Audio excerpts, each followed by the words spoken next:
Just to put in the perspective in terms of the diabetes complications, generally diabetes can affect any part of your body, but there are certain areas of the body which are affected specifically, what we call as a microvascular complication.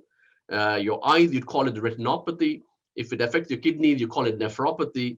And if it affects your feet, it's called neuropathy. And among all the complications, the most difficult and debilitating complication to treat is neuropathy because of the nerve damage. And during the journey of the diabetes, predominantly 50% of the patients will have an element of neuropathy during the lifetime. And the reason why it is difficult to cure is because we are still struggling to understand the pathogenesis of why some patients do develop neuropathy. There are a few risk factors which can lead to a patient developing neuropathy. Generally, the longer the duration of diabetes, the more chances one person can develop diabetes affecting the feet. And if the diabetes control is poorly controlled for years, that can aggravate the problem of the development of this complication. In addition, if you have got high blood pressure or high cholesterol or fats in your body, and if you smoke, these all will lead to facilitating early evidence in terms of developing this complication in the patients. So what do you do? I think the most important thing, the atom of prevention better than cure, very nicely fits in this. The best thing is to not to develop this complication because over the period of time, the nerves get affected in patient with diabetes and is generally particularly starts affecting the feet and the hands. So because of the nerve damage, the person cannot has doesn't have the ability to find out what is happening under the sole of the feet. So the patient might be walking around, not able to differentiate between the hot and the cold temperature, and these can lead to ulcer formation.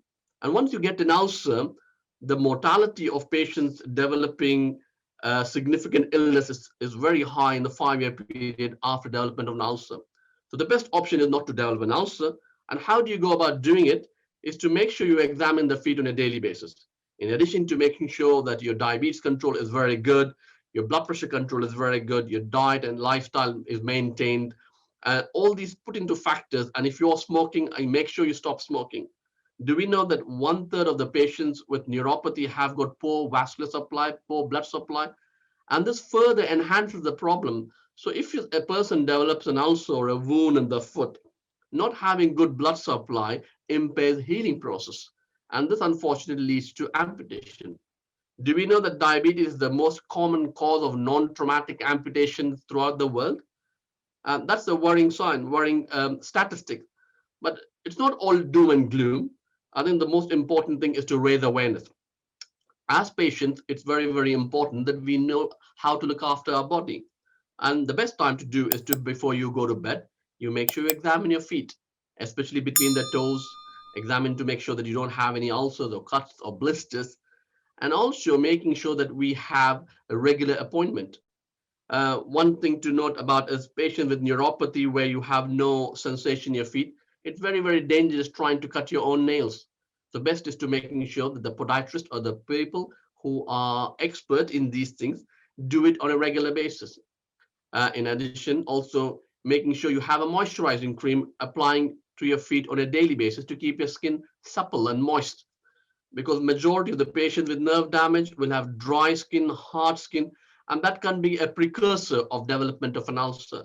So prevent that, making sure your feet is moist and supple, application of moisturizing cream on a daily basis, examining between the toes, keeping your feet moist is very, very important. And if you develop an ulcer, what do? You make sure you ask for help early. I think making sure that the patient is treated rightly at the right person at the right time is very, very important. Here in Birmingham, what we did was we changed the whole way of a patient is referred. Previously, it used to happen that the patient used to go to the GP, and the GP would used to use the chosen book and refer the patient to the hospital. And we all know the chosen book works differently in different places. And that referral can be sitting in the chosen book format for sometimes 2 to 3 weeks time. And that can be a disaster for somebody with foot ulcer. So we changed the format and we took the foot referral pathway out of the chosen book and we had a dedicated urgent referral pathway so that anybody with foot ulcer gets referred, and we see them within 24, 48 hours. Yes, you heard it right. This happens, and it is very, very important that we see them early, because once you develop an ulcer, then the chances of that ulcer healing remains very low, and then this leads to amputation. We don't want to happen that, and that's the reason why we want to see early.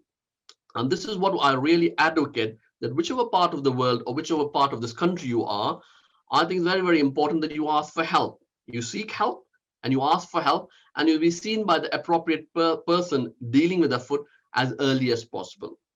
And what can I do from my point of view is, one is, as I discussed earlier, I just make sure that I look after my diabetes. Yes, diabetes is, if I get diabetes, it's not the end of the world. But what I want to make sure is I do not want diabetes to empower me. I would like to empower diabetes. You go to your health professional once in 6 months or once in 1 year for 10 minutes time. But the rest of the 5 months and whatever days, or 11 months and 29 days, you are living with your diabetes. Nobody asked me to wake up in the morning and have a shower or brush your teeth. And similarly, checking blood sugars and making sure my diabetes is under control should become second nature. And finally, I think, to just conclude, what I want to say is diabetic nephropathy and neuropathy is a very debilitating, life-changing complication. I think prevention is better than cure. Preventing having an ulcer in the first place is important. If you develop an ulcer, I think seek help early and make sure that the appropriate person sees you before things go pear-shaped.